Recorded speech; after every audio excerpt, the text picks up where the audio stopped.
अपने वरदानों की शक्ति का प्रयोग तब तक मत करना जब तक सच में उसकी आवश्यकता ना हो। किंतु माँ, मुझे कैसे ज्ञात होगा कि अपनी शक्ति का प्रयोग करने की आवश्यकता है भी या नहीं?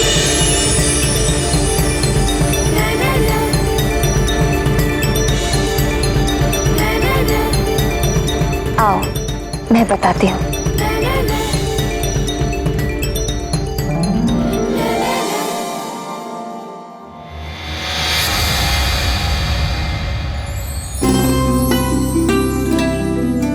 हनुमान, ये शाक देख रहे हो पुत्र? इसे चाकू से ही काटा जाना चाहिए, ना कि तलवार से। अर्थात शाक की आवश्यकता चाकू से पूरी होती है, ना कि तलवार से।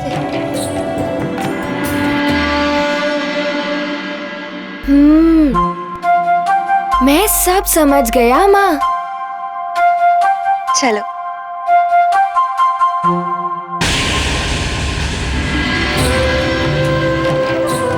ये चूल्हा देख रहे हो पुत्र? इसमें उतनी ही आंच रखी जाती है जितने में भोजन पक जाए। अधिक लकड़ी जलाई जाने से भोजन जल भी सकता है, और यदि कम लकड़ी जलाई गई तो भोजन पकेगा ही नहीं।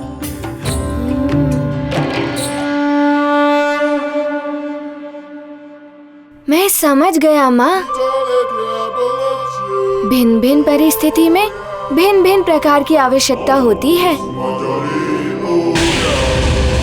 जो काम छोटी शक्ति से हो जाए उसके लिए हमें बड़ी शक्ति का प्रयोग नहीं करना चाहिए। हाँ पुत्र, जो काम तुम सहजता से कर सकते हो उसके लिए वरदान की शक्तियों का प्रयोग करना अनुचित है। यदि किसी के प्राण संकट में हो, या कोई दुर्घटना घटने वाली हो, या प्रजाजन संकट में पड़ गए हो, तब तुम अपनी वरदान की शक्ति का प्रयोग करो। और वो भी उसके परिणाम के विषय में सोच विचार करके पूर्ण समझदारी के साथ।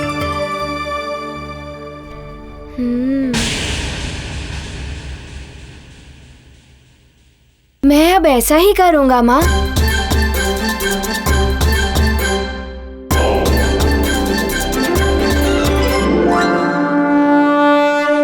बल बला बल बल, सोच विचार करोगे हनुमान। अब मुझे तुम्हारी शक्तियां देखने के लिए कुछ बड़ा ही करना पड़ेगा। बल बला बल बल। लंकेश, अब ये कवच सिद्ध हो गया है। लंकेश, ये कवच तुम्हारी रक्षा के लिए प्रस्तुत है। इसे धारण करते ही तुम अवध्य हो जाओगे। नर और वानर कोई भी तुम्हारा वध नहीं कर सकेगा। अब ये सारा संसार तुम्हारे चरणों में होगा। इसे धारण करते ही तुम तीनों लोकों को भी धारण करने योग्य हो जाओगे।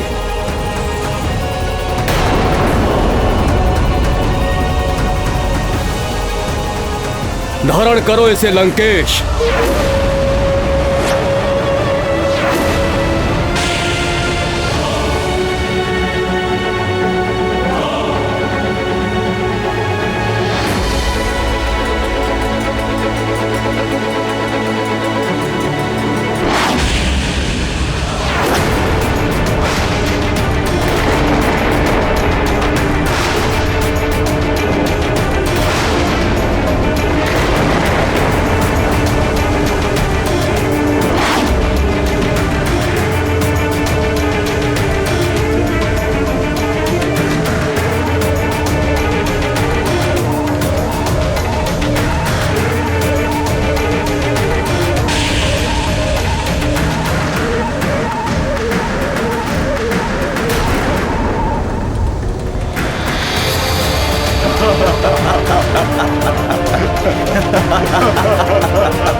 विष्णु, अब तेरा कोई छल कपट नहीं चलेगा।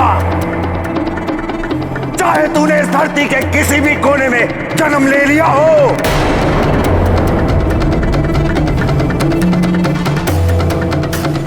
चाहे तुम सारे देवता मिलकर उस तुच्छ वानर बालक को जितनी चाहे शक्तियां दे दो, अब मेरा कोई आयत नहीं कर सकता।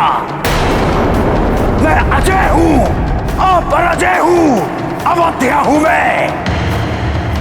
मुझे कोई परास्त नहीं कर सकता। सुना तूने विष्णु? मुझे कोई परास्त नहीं कर सकता।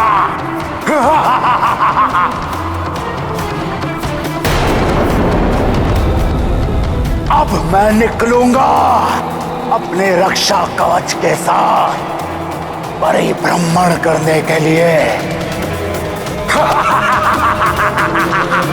दशानन रावण की जय, दशानन रावण की जय, लंकेश रावण की जय।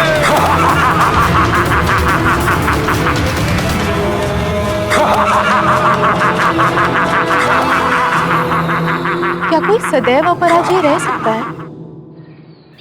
कुछ स्थायी नहीं है संसार में। समय परिवर्तनशील है। सब कुछ समय के अनुसार परिवर्तित होता रहता है। किंतु हां, भक्ति कभी परिवर्तित नहीं होती। भक्ति से आंतरिक शक्ति प्रबल होती है। वो शक्ति आत्म त्याग के लिए प्रेरित करती है। और जब मनुष्य सच्चा आत्म त्याग करता है, तभी उसकी आत्मा ईश्वर के प्रति पूर्णतः रूप से समर्पित हो पाती है। किंतु स्वामी, आत्मत्याग बहुत ही कठिन साधना के द्वारा ही संभव होती है। हाँ मित्रविंदा, किंतु जिसने ये कठिन साधना कर ली, उसे ना तो मृत्यु का भय रहता है और ना ही स्वर्ग के सुख की कामना। अजय हो जाता है वो। उसकी देह तो पराजित हो सकती है, किंतु आत्मा नहीं। इसीलिए रावण या अन्य मनुष्यों की भांति भय, वासना और लालच के नाम पर बाहरी सुरक्षा कवच ढूंढने के स्थान पर आंतरिक सुरक्षा कवच की सिद्धि करनी चाहिए, जो आत्मा को सुरक्षित करती है। और उसकी सिद्धि तभी होती है जब आत्मा भक्ति भाव के साथ परमात्मा के प्रति पूर्ण रूप से समर्पित हो जाती है। अरे वाह, इतने सुंदर उपहार, नए नए अंग वस्त्र, नए आभूषण।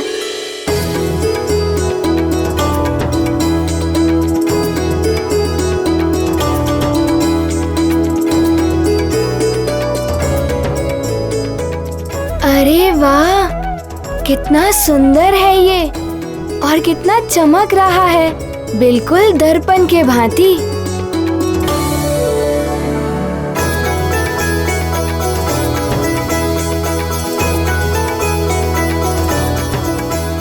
माँ, ये कितना सुंदर है। मुझे बहुत अच्छा लगा।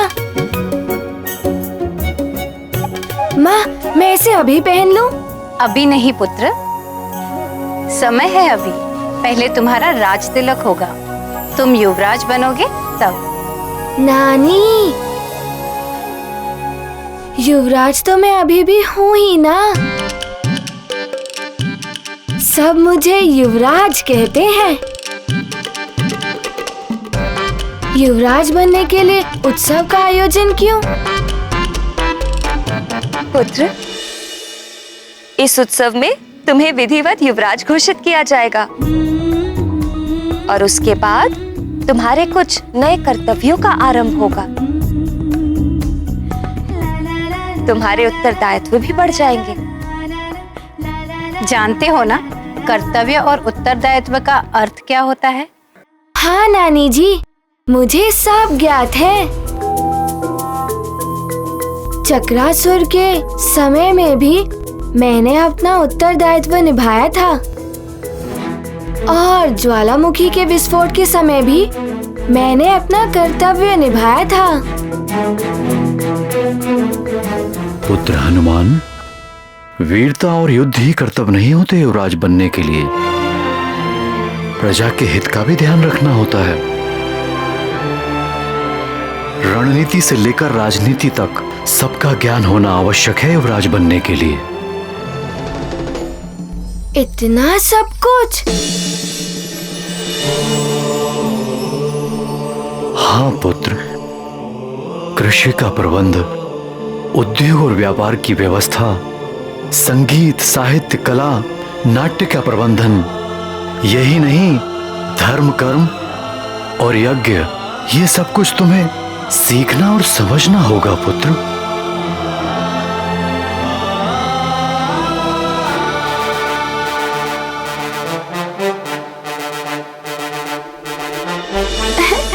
इतना सब कुछ? हाँ पुत्र, अपने आचरण और कर्मों से तुम्हें प्रजा के लिए आदर्श बनना होगा। प्रजा का संरक्षण और जन कल्याण ही तुम्हारा प्रथम कर्तव्य और परम लक्ष्य होना चाहिए।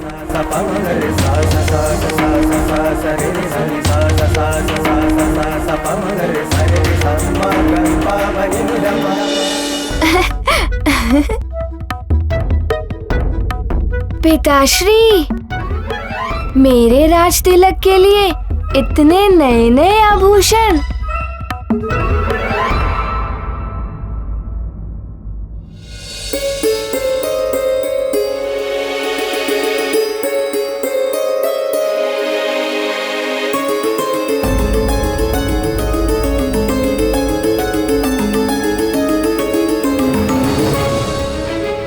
अंजना, इतनी उदास क्यों हो?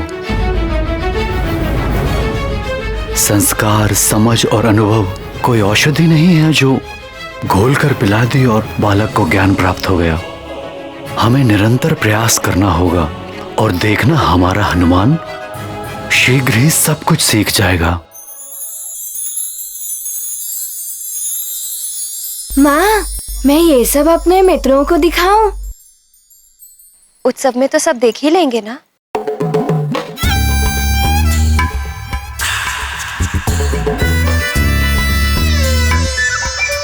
पुत्र, मैंने तुम्हें समझाया था ना, किसी भी प्रकार का दिखावा करना अनुचित है। वस्त्र आभूषण हो, धन संपदा हो या शक्ति बल, किसी भी प्रकार का अनावश्यक दिखावा नहीं करना चाहिए पुत्र।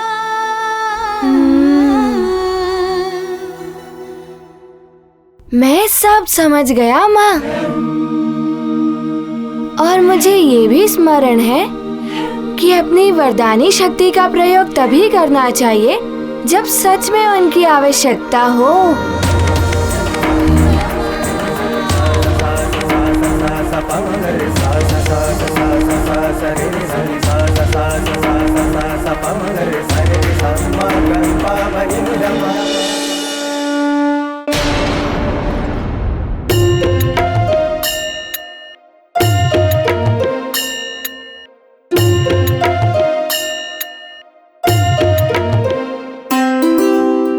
कितना श्रृंगार करोगी उर्वशी?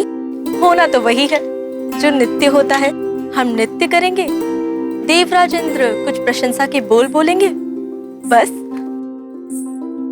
रंभा, आज उर्वशी देवराज इंद्र को अपने सौंदर्य और नृत्य से मंत्र मुक्त करने वाली है। देवियों, देवराज इंद्र ने सूचना भिजवाई है कि आज दरबार में होने वाला नृत्य स्थगित किया जाता है।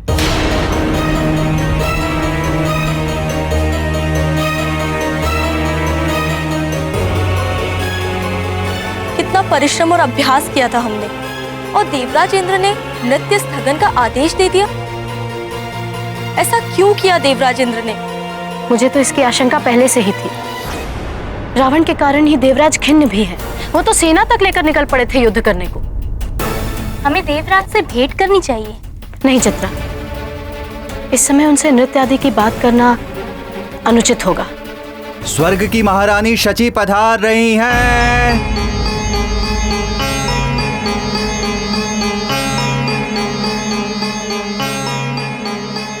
महारानी प्रणाम। महारानी,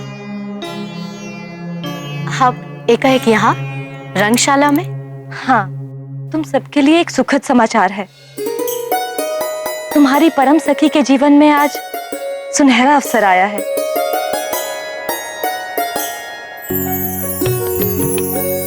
आप किस सखी की बात कर रही हैं महारानी? पुंजिक स्थला की उर्वशी, जो अब धरती लोक में हनुमान की माता अंजना है। आज अंजना के पुत्र हनुमान को अल्पायु में ही युवराज के पद पर सुशोभित किया जा रहा है। अच्छा, आज तो सचमुच ही पुंजिक स्थला अर्थात अंजना के जीवन का सबसे सुखद दिन है। हाँ उर्वशी, बड़ा ही चमत्कारी और दिव्य बालक है वो, और अंजना भी संसार की श्रेष्ठ माताओं की गणना में आ चुकी है। चलो अच्छा ही है, पृथ्वी पर जाकर ही सही कुछ तो श्रेष्ठता मिली उसे, अन्यथा स्वर्ग में तो वो एक साधारण अप्सरा थी। क्यों उर्वशी, तुम्हें ईर्ष्या हो रही है? मुझे क्यों ईर्ष्या होगी महारानी? स्वर्ग के सुख पृथ्वी पर कहाँ। अच्छा सुनो, सुमेरु से स्वर्ग में भी निमंत्रण आया है, तो हमने सोचा वो तुम्हारी सखी है, तुम सब चली जाओ वहाँ, उससे मिल भी लोगी और हमारी ओर से उसे उपहार भी दे देना। यदि आप और देवराज चाहते हैं तो हम अवश्य जाएंगी वहाँ।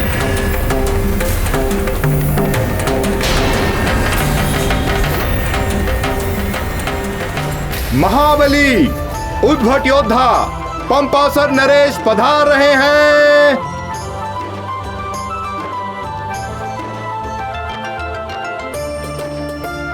प्रणाम ऋषिवर। आयुष्मान भव। आपका स्वागत है। देवगुरु बृहस्पति पधार रहे हैं। पितामह, आपका स्वागत है।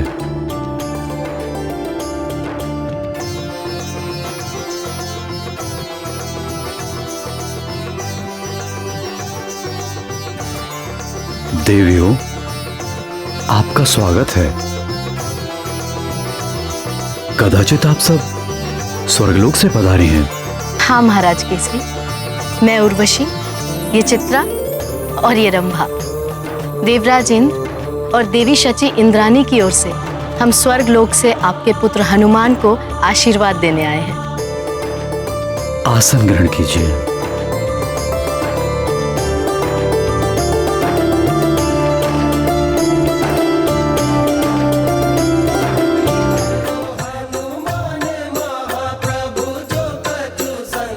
महाराज केसरी की जय, युवराज हनुमान की जय, युवराज हनुमान की जय, युवराज हनुमान की जय, अंजनी पुत्र हनुमान जी की जय, पवन पुत्र हनुमान की जय, पवन पुत्र हनुमान की जय, पवन पुत्र हनुमान की जय।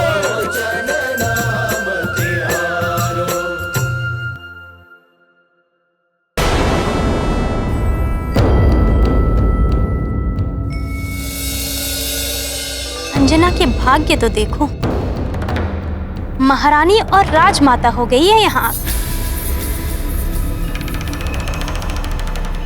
चित्रा, सत्य कहा, हम तो बस अप्सराएं बनकर रह गई, मात्र नृत्यांगनाएं, और ये यहाँ राजमाता बनकर सबका सम्मान पा रही।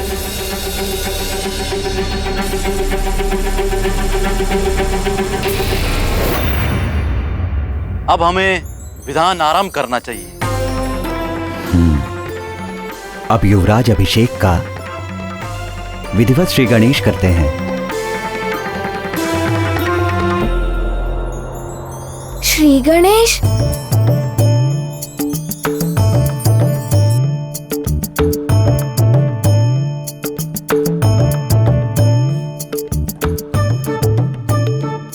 पुरोहित जी, ये श्री गणेश क्या होता है?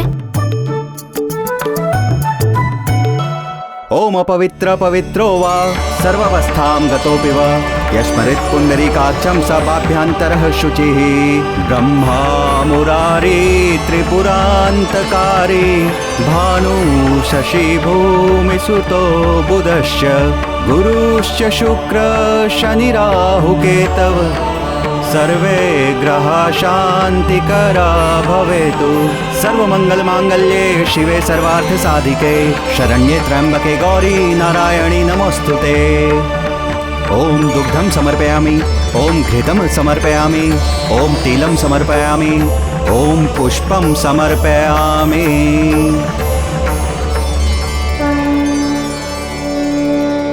युवराज हनुमान की जय, केसरी नंदन युवराज की जय, अंजनी पुत्र युवराज की जय, केसरी नंदन युवराज की जय, हनुमान जी की जय, युवराज हनुमान जी की जय, युवराज हनुमान जी की जय, पवन पुत्र हनुमान की जय। अब हनुमान युवराज पद की शपथ ग्रहण करेंगे। हनुमान पुत्र, राजपुरोहित जी जो तुम्हें कहे तुम्हें वही दोहराना है। मैं समझ गया माँ।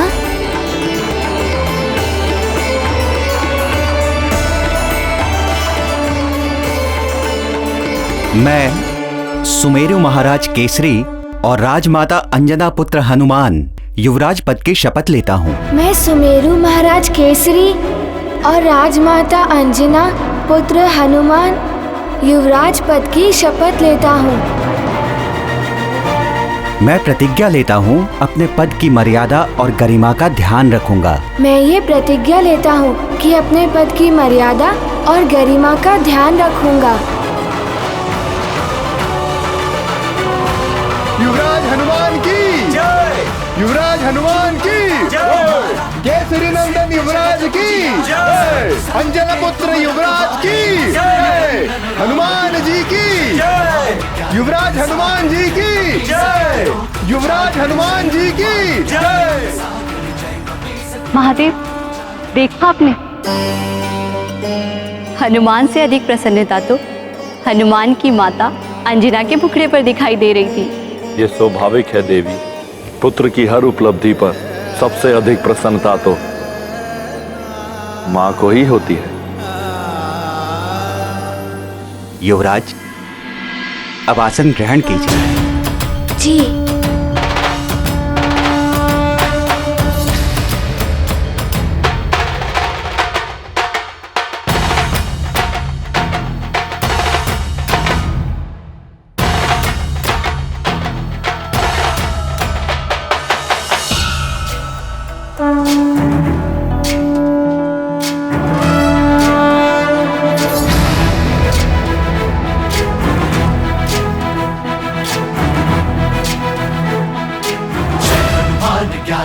युवराज हनुमान की जय, युवराज हनुमान की जय, केसरी नंदन युवराज की जय, अंजना पुत्र युवराज बलधामा, पुत्र पवन सुत नामा, वीर विक्रम बजरंगी, कुमति निवार सुमति के संगी, जय हनुमान ज्ञान गुण सागर, जय कपीस तिहुँ लोक उजागर।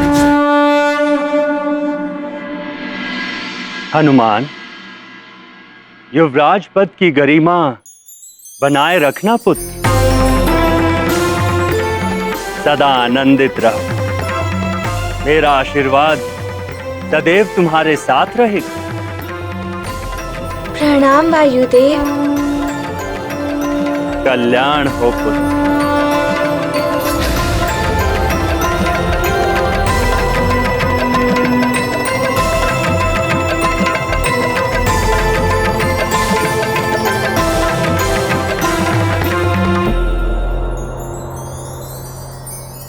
देवी अंजना, महाराज केसरी, आप दोनों को भी बहुत शुभकामनाएं।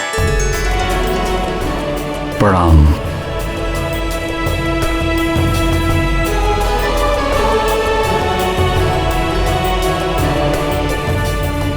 कल्याण।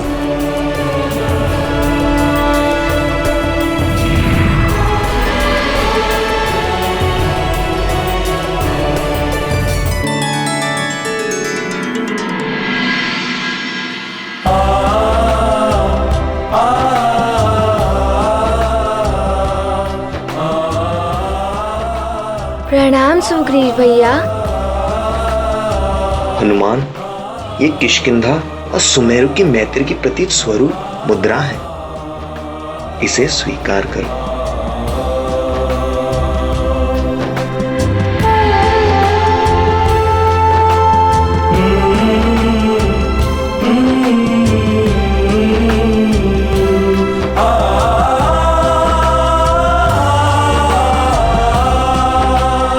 अंजना, हम स्वर्ग लोक से आपके पुत्र हनुमान को आशीर्वाद देने आई हैं। हनुमान, इन्हें प्रणाम करो पुत्र। अवश्य माँ। प्रणाम।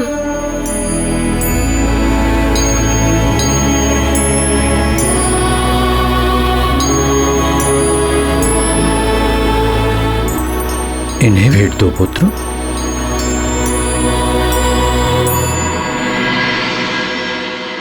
स्वर्गलोक तो बड़ा ही सुंदर होगा ना? हाँ हनुमान, देवराज इंद्र ने ये उपहार तुम्हारे लिए भेजा है। देवराज इंद्र? वो श्वेत गजराज वाले? उन्हें मेरा प्रणाम कहिएगा और उस गजराज को मेरा बहुत सारा प्रेम कहिएगा। अवश्य हनुमान, तुम्हारा कल्याण हो, कीर्ति बढ़े, यश बढ़े, जगत में सम्मान हो तुम्हारा।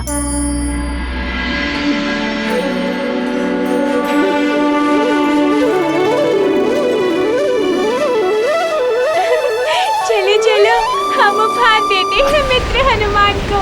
हाँ चलो चलो।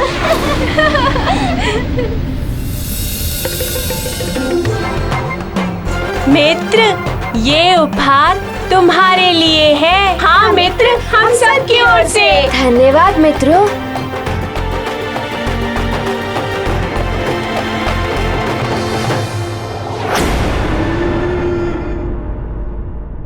और ये उपहार तुम सब के लिए।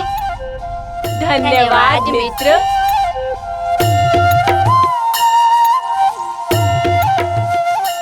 देखो, पुंजिक स्थला का पुत्र हनुमान कितना तेजस्वी और कैसी मनोहरी छवि वाला है।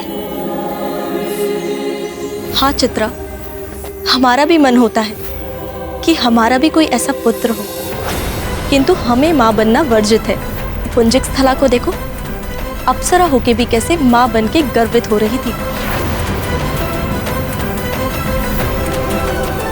हाँ, माँ बनी वो, ऐश्वर्यशाली पति का प्रेम पा रही है वो, सुमेरु राज्य की महारानी बन बैठी है।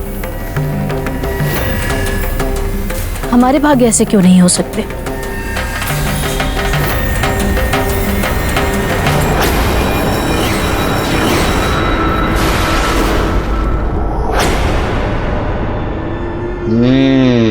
अपने विनाश के लिए अब अति बल से भी एक उपहार ले लो हनुमान।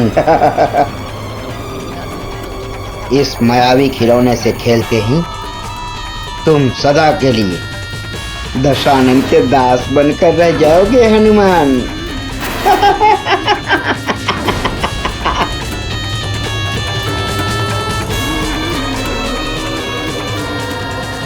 रुकिए, कौन है आप? कहां से आए हैं?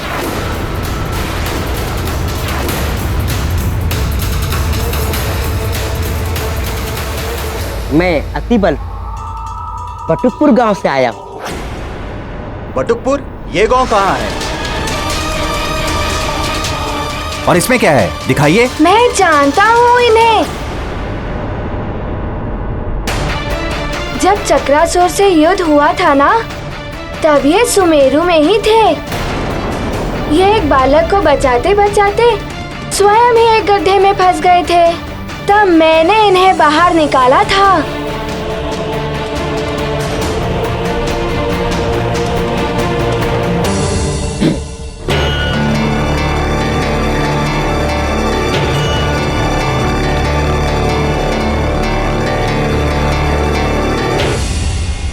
आप भी मेरे लिए कोई उपहार लाए हैं? हाँ हनुमान, ये लो, ये रहा तुम्हारा उपहार। अतिबल, ये लो, ये मायावी खिलौना उसे जाकर दो।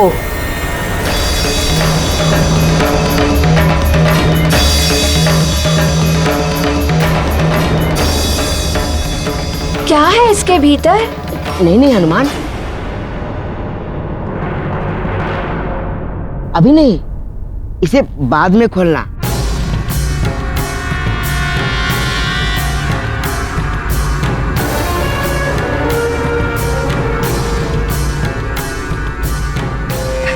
अकेले में कुछ विशेष है इसमें तुम्हारे लिए।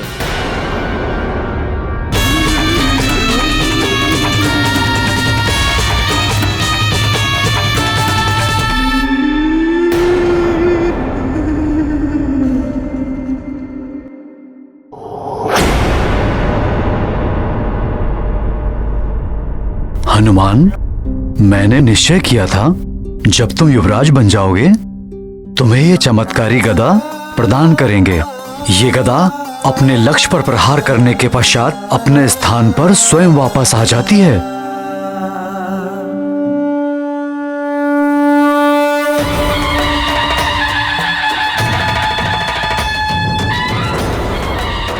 अरे वाह, चमत्कारी गदा।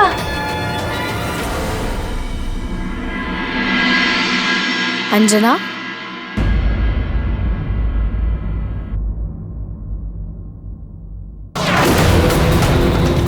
मेरे गुप्तचरों ने सूचना दी थी कि स्वर्गलोक की अप्सराएं सुमेरु गई हैं। लौटते समय तो आकाश मार्ग से ही जाएंगी।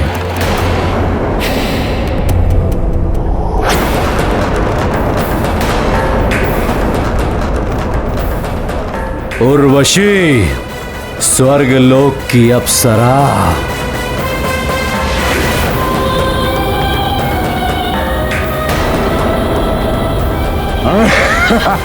छोड़ो मुझे,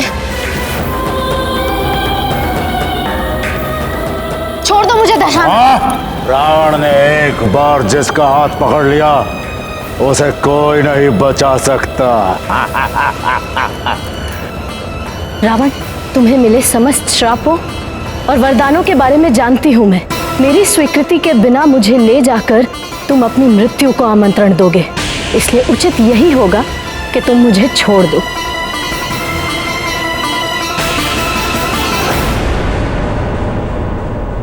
इंद्र की प्रमुख नृतांगनी, अब तुम मेरे दरबार में हमारे मनोरंजन के लिए प्रमुख नर्तकी बनोगी। ऐसा कभी नहीं हो सकता रावण। मैं स्वर्गलोक ही जाऊंगी। देवराज इंद्र से प्रेम करती हूँ मैं। इंद्र, मेरे चरणों की धूल से अधिक वो कुछ नहीं। और यदि तुम उससे इतना प्रेम करती हो तो पृथ्वीलोक पर क्या कर रही थी? हनुमान, इन्हें प्रणाम करो पुत्र। अवश्य माँ। बोलो उर्वशी, किस सोच में डूब गई? मैं अपनी पुरानी अप्सरा सखी पूंजिक स्थला से सुमेरु मिलने गई थी। सुमेरु में स्वर्ग की अप्सरा क्या कर रही है? उसे एक ऋषि का श्राप था। जा, तू भी वानरी हो जाएगी। और आज वही अप्सरा सुमेरु में दिव्य बालक हनुमान की माता बन इतरा रही है।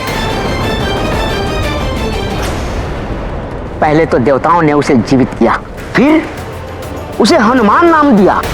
इतना ही नहीं लंकेश, देवताओं ने उसे वरदान में कुछ शक्तियां दी है जिनके बारे में अभी कुछ ज्ञात नहीं हो पाया है लंकेश। ओह, हनुमान। जा, स्वतंत्र किया तुम्हें। क्यों रावण, किससे भयभीत हो गए? उर्वशी, है तो रावण के शब्द कोश में है ही नहीं। बस दया आ गई तुम पर। वैसे भी दया का पात्र ही तो हो ना तुम। पुंजिक स्थला की भांति कभी मां तो नहीं बन सकती ना तुम। सदैव इंद्र के दरबार में नाचती ही रहोगी। कोई और सुख तो तुम्हें मिलने से रहा।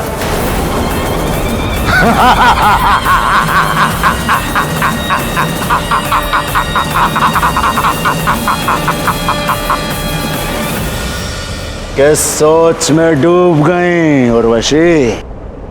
जाओ, जाकर उस स्वार्थी इंद्र से अपना अधिकार मांगो। सत्य कहा। अब या तो देवराज इंद्र को अंजना की भांति मुझे भी जीवन के सारे सुख भोगने का अधिकार देना होगा, या फिर अंजना को स्वर्ग वापस बुलाना होगा और इंद्रदेव के कहने पर अंजना को सब कुछ छोड़कर वापस आना होगा।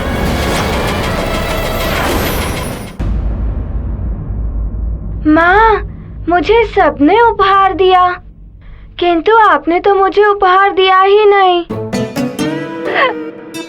मैंने और तुम्हारे पिताश्री ने मिलकर तुम्हें गदा दी थी ना? वो तो पिताश्री का उपहार था, आपने तो मुझे कुछ भी नहीं दिया। अच्छा, तो क्या चाहिए मेरे पुत्र को अपनी माँ से?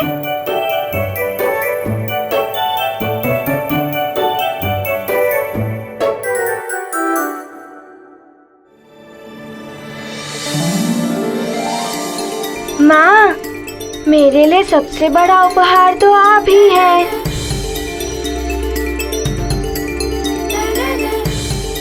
बस आप मुझे कभी छोड़कर मत जाना।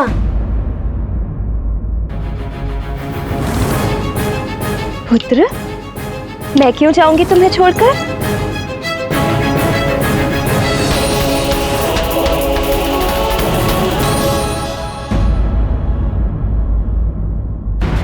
हाँ, अन्याय तो हुआ ही है, मेरे साथ भी और स्वर्ग लोक की बाकी अप्सराओं के साथ भी। अग्नि में घृत पड़ गया है रावण, अब तो अग्नि भड़केगी ही।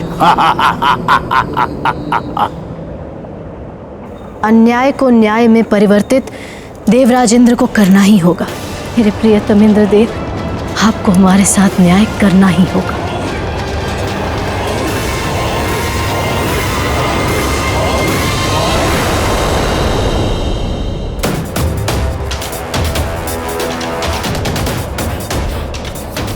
स्त्री की जलन फूस की ढेर के समान होती है, जिसमें थोड़ी सी भी चिंगारी डाल दो विकराल अग्नि जन्म देती है। जाओ उर्वशी, और जाकर अपनी जलन की अग्नि से स्वर्गलोक को भस्म कर दो, मिटा दो इंद्र के सुख और चैन को। अब उर्वशी वही करेगी जो मैं चाहता हूं। मैं छीन लूंगा उस वानर बालक हनुमान का सुरक्षा कवच। हर संतान की सबसे बड़ी शक्ति और उसका सुरक्षा कवच होती है उसकी मां। अंजना, अब जब इंद्र तुम्हें स्वर्गलोक बुलाएगा तो तुम्हें तो जाना ही होगा, और तुम जाओगी अपने बालक हनुमान को छोड़कर, जिसे मिले हैं बड़े बड़े वरदान, किंतु वो अबोध है। वो होगा मेरे आक्रमण का परम लक्ष्य। अंजना, अब मेरी मायावी शक्तियों से अपने पुत्र हनुमान को कैसे बचाओगी? बोलो अंजना, कैसे बचाओगी अपने पुत्र, अबोध पुत्र हनुमान को?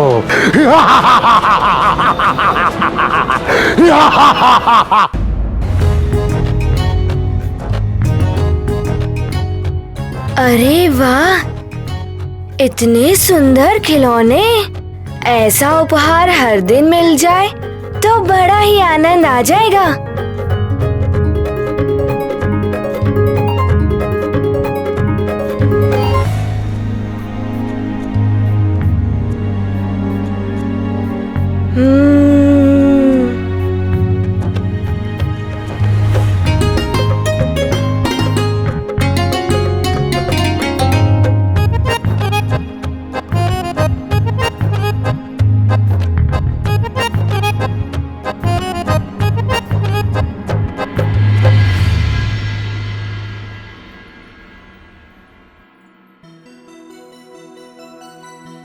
पुत्र, अब इन खिलौनों से खेलना बंद करो और सो जाओ। प्रातः शीघ्र उठना है ना तुम्हें। अब सो जाओ हनुमान। किंतु माँ, मुझे तो निंद्रा ही नहीं आ रही है और मुझे अपने खिलौने से भी तो खेलना है ना। युवराज हनुमान, अब तुम युवराज हो गए हो। खिलौनों से खेलना तुम्हें शोभा नहीं देता। किंतु पिताश्री, मुझे उपहार में तो खिलौने ही मिले हैं ना।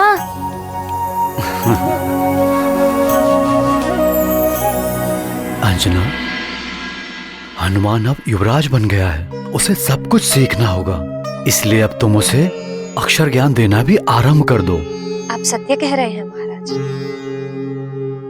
हनुमान को इन खिलौनों के संसार से बाहर आना होगा। मैं कल ही इसके अक्षर ज्ञान की शिक्षा आरंभ कर देती हूँ।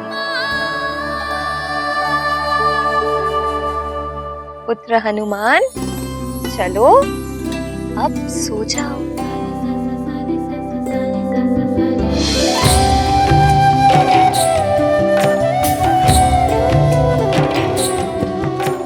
पुत्र, सोने का प्रयत्न करो, आ जाएगी नींद।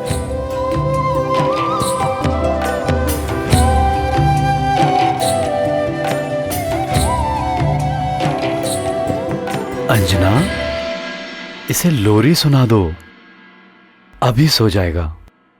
अब या तो देवराज इंद्र को अंजना की भांति मुझे भी जीवन के सारे सुख भोगने का अधिकार देना होगा, या फिर अंजना को स्वर्ग वापस बुलाना होगा और इंद्रदेव के कहने पर अंजना को सब कुछ छोड़कर वापस आना होगा।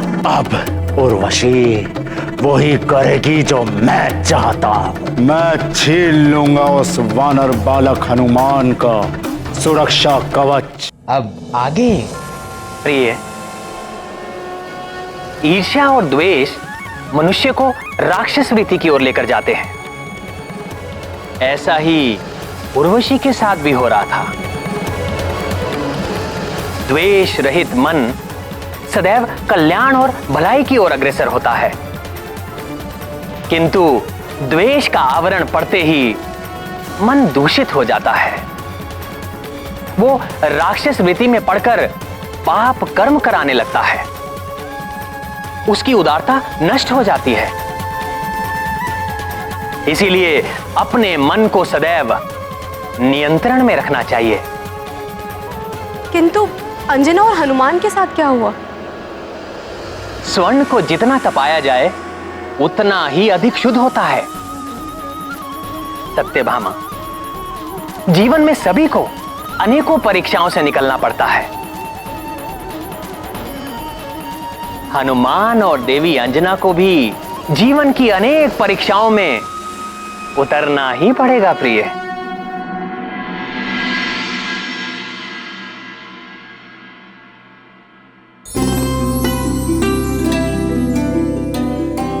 हनुमान, अब आज से तुम्हारी अक्षर ज्ञान की शिक्षा आरंभ होगी। अक्षर ज्ञान सीखकर तो मैं भी ज्ञानी हो जाऊंगा ना माँ? हाँ पुत्र, चलो श्री गणेश करते हैं। अब युवराज अभिषेक का विधिवत श्री गणेश करते हैं। श्री गणेश अर्थात? श्री गणेश का अर्थ होता है यदि कोई शुभ कार्य आरंभ करो तो सबसे पहले भगवान श्री गणेश को स्मरण करना चाहिए। उससे कार्य में कोई बाधा नहीं आती और कार्य भली भांति संपन्न हो जाता है। किंतु भगवान गणेश को ही क्यों स्मरण किया जाता है?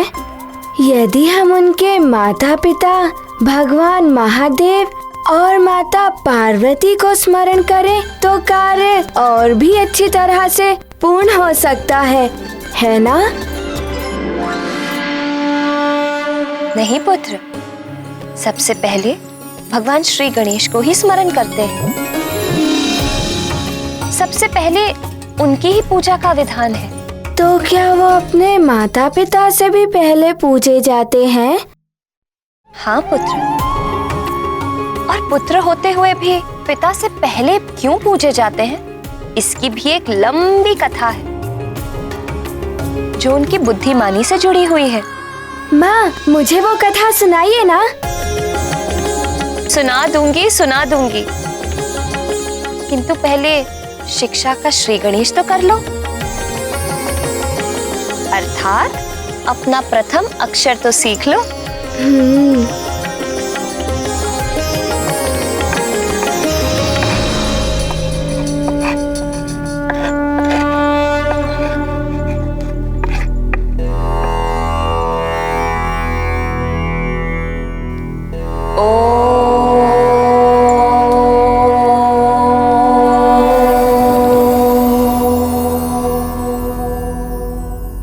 ओम ही ब्रह्मनाद है, इसी से यह सारा संसार बना है।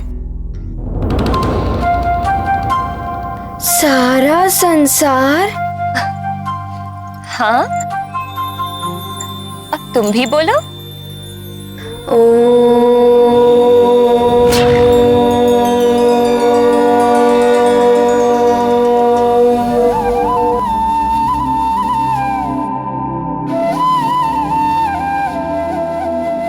अरे वाह,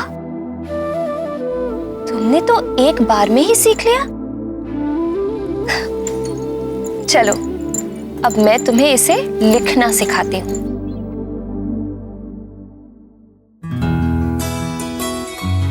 ध्यान से देखो कैसे लिखते हैं। खड़िया को ऐसे घुमा के, फिर ऐसे, फिर ये, और फिर चंद्र बिंदु। ये देखो, ये हो गया ओम। ओम। अब तुम खड़िया लो।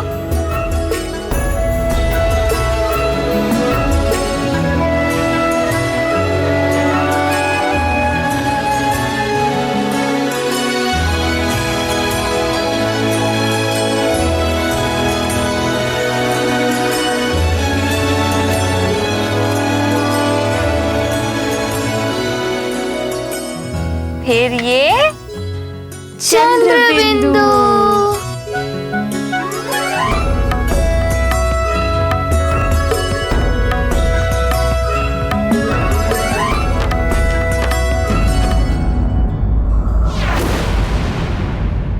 उर्वशी, क्या तुम बावली हो गई हो?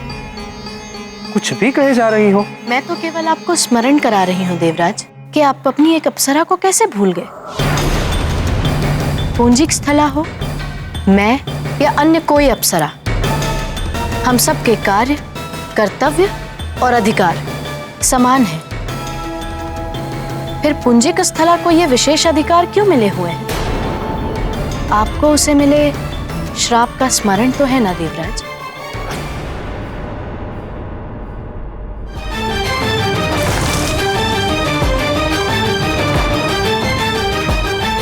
वानर बाहर नहीं, तेरे भीतर है। चाह तू भी वानरी हो जाएगी।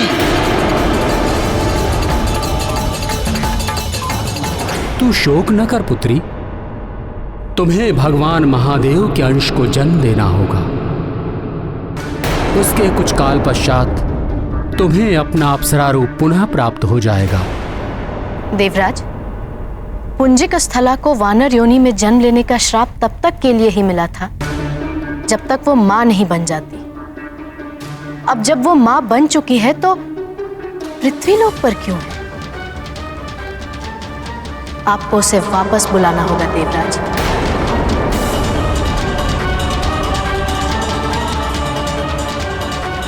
और यदि आप उसे वापस नहीं बुलाते तो आप हम अप्सराओं को अप्सरा जीवन से मुक्ति दे दीजिए।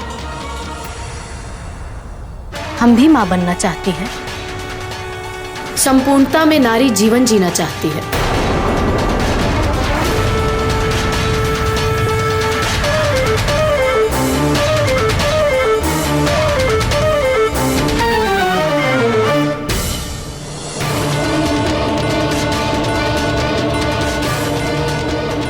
देखो उर्वशी, अपनी हट छोड़ दो।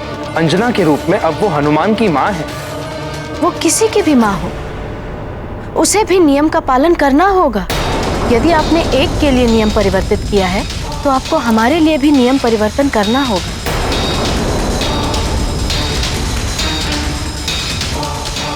तुम्हें समस्या क्या है? क्या स्वर्ग के सारे सुख तुम्हारे लिए कम पड़ रहे हैं? नारी का सुख नारी जीवन की पूर्णता में ही होता है देवराज। या तो हमें आप उस जीवन को जीने के लिए स्वतंत्र करें या फिर पुंजिक स्थला को वापस बुलवाएं।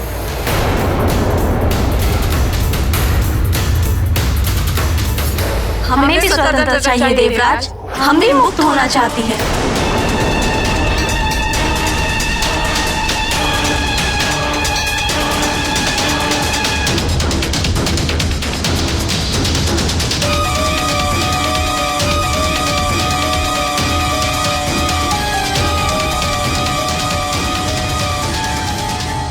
ठीक है, हम पुंजिक स्थला को वापस बुलवाने की व्यवस्था करते हैं।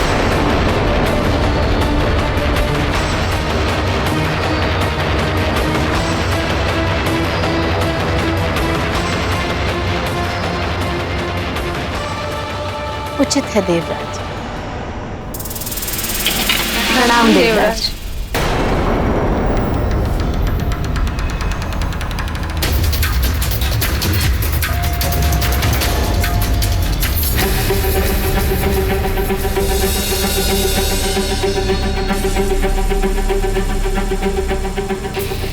ये आप क्या कर रहे हैं स्वामी?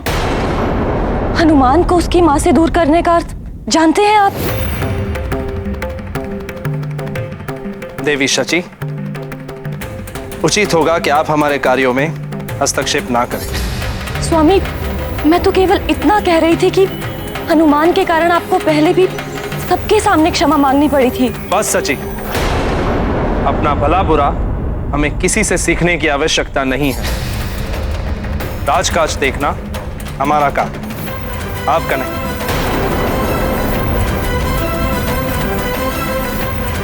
आप जा सकते हैं।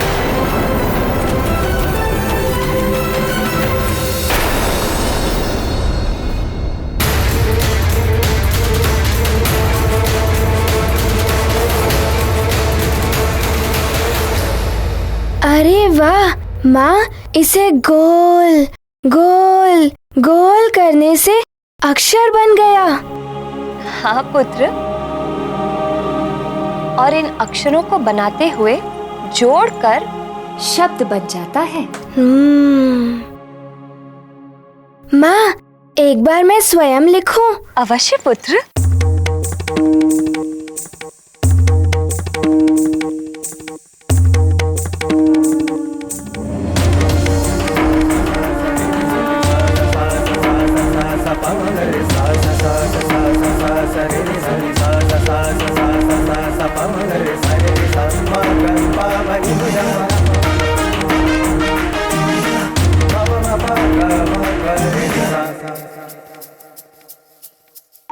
चंद्र बिंदु,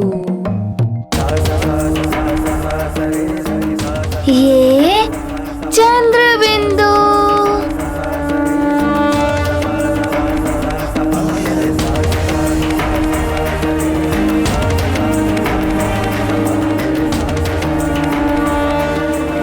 माँ, ये तो बहुत ही सरल है। ये तो सिर्फ आरंभ है पुत्र। आगे जाकर जब तुम अक्षर, मात्राएं और उन्हें कैसे जोड़ना है वो सब सीखोगे, तब तुम्हें ज्ञात होगा शिक्षा इतनी सरल नहीं, थोड़ी कठिन भी होती है। माँ, मैं सारी कठिनाई से पार पा सकता हूँ। और मैं सारा अक्षर ज्ञान सीख लूंगा। बस आप मुझे गणेश जी की कथा सुनाइए। सुनाइए ना माँ, अब आप मुझे गणेश जी की कथा सुनाइए ना। अच्छा अच्छा, आज ओम तक ही अक्षर ज्ञान और अब श्री गणेश जी का गुणगान।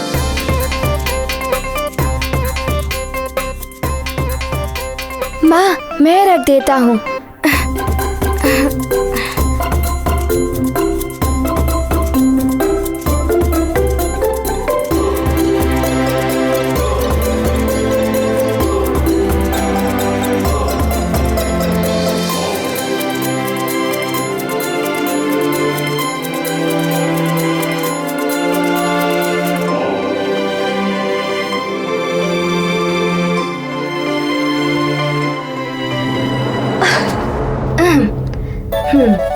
माँ, मुझे कथा सुनाइए ना कि गणेश जी अपने माता पिता से प्रथम पूजे कैसे हुए। सुनाइए ना माँ।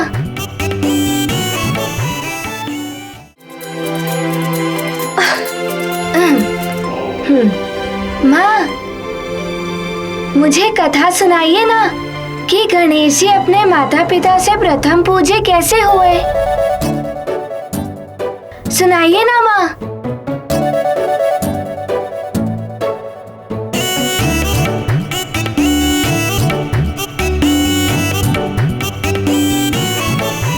तो सुनो हनुमान,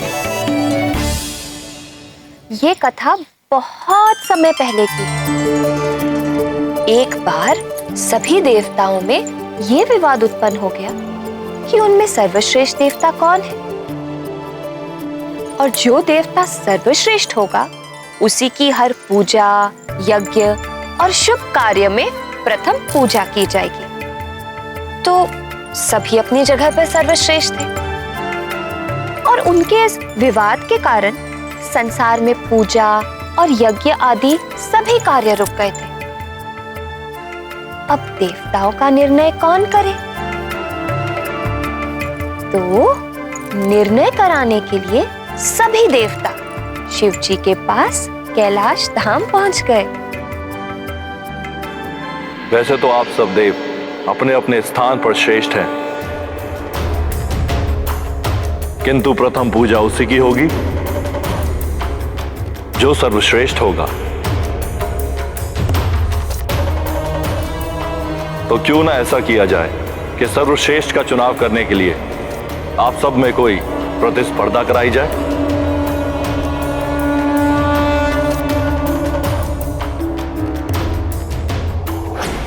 गणेश से कुछ होगा नहीं। यदि पिताश्री मुझे ध्यान में रखकर प्रतिस्पर्धा कराए तो आनंद आ जाएगा।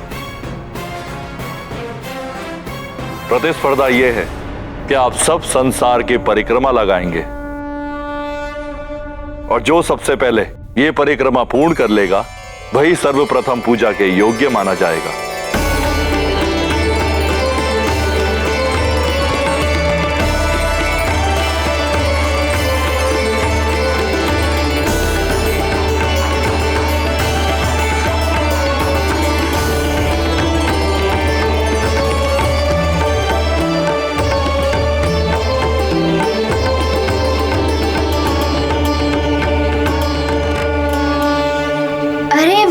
प्रतिस्पर्धा, तब तो बड़ा ही आनंद आया होगा।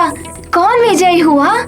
क्या हुआ? गणेश जी ने क्या किया? बताइए ना माँ, बताइए ना। बताती हूँ। फिर सभी देवता अपने अपने वाहन पर सवार होकर प्रस्तुत हो गए प्रतिस्पर्धा के लिए। शिव जी के पुत्र कार्तिकेय मयूर के ऊपर, वरुण देव मगरमच्छ पर, भैंस के ऊपर कालदेव, मूषक के ऊपर गणेश जी और इंद्रदेव ऐरावत हाथी पर सवार होकर। ऐरावत, वो श्वेत हाथी, वो तो बड़ा ही सुंदर है। वो तो मेरा मित्र भी बन गया था। फिर क्या हुआ माँ, बताइए ना। फिर क्या? सभी देवता यही सोच रहे थे, मैं ही विजयी होऊंगा, मैं ही विजयी होऊंगा।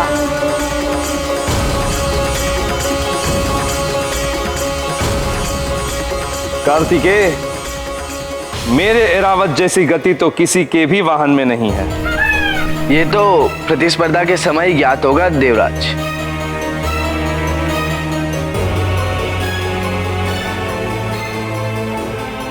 किंतु तुम्हारे भाई गजानन का क्या होगा?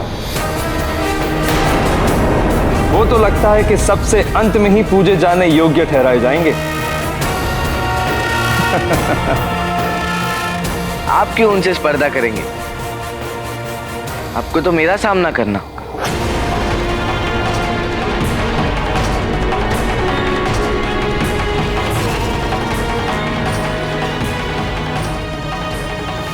गणेश भैया, यदि आप कहें तो मैं आपका वाहन बनने को तैयार हूँ।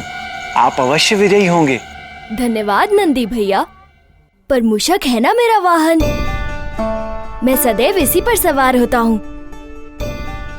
यदि आज आप मेरी सवारी बनेंगे तो मेरे मूषक को बुरा लगेगा ना?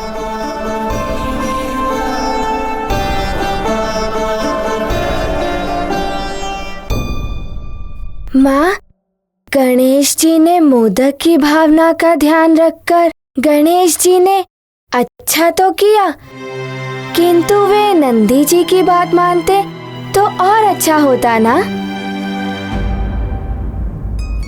नहीं पुत्र, गणपति जी ने सत्य कहा, वाहन नहीं बदलते, और किसी की सहायता से स्पर्धा में विजय प्राप्त करना भी अनुचित है। ऐसी विजय का कोई अर्थ नहीं। फिर क्या हुआ माँ? तो स्पर्धा आरंभ की जाए। हाँ महादेव। याद रहे, संसार की परिक्रमा लगानी है आप सभी को।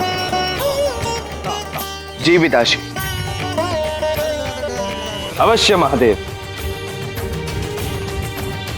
आप स्पर्धा आरंभ करने का संकेत दीजिए। हम सब तैयार हैं। नंदी, जो आज्ञा प्रभु।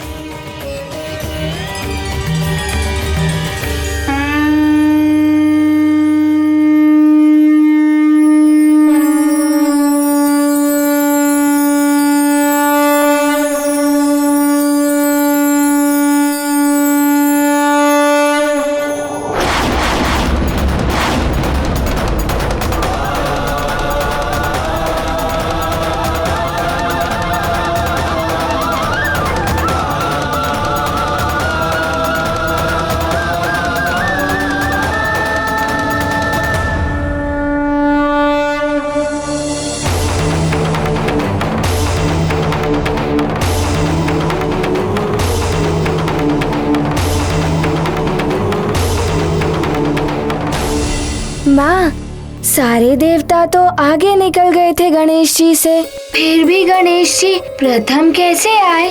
यही रहस्य तो नहीं समझ पाए अन्य देवता। रहस्य? इसमें कौन सा रहस्य है माँ? रहस्य ये है पुत्र कि वो स्पर्धा वाहन दौड़ की नहीं, अपितु बुद्धि की स्पर्धा थी। जय गणेश जय गणेश जय गणेश देवा।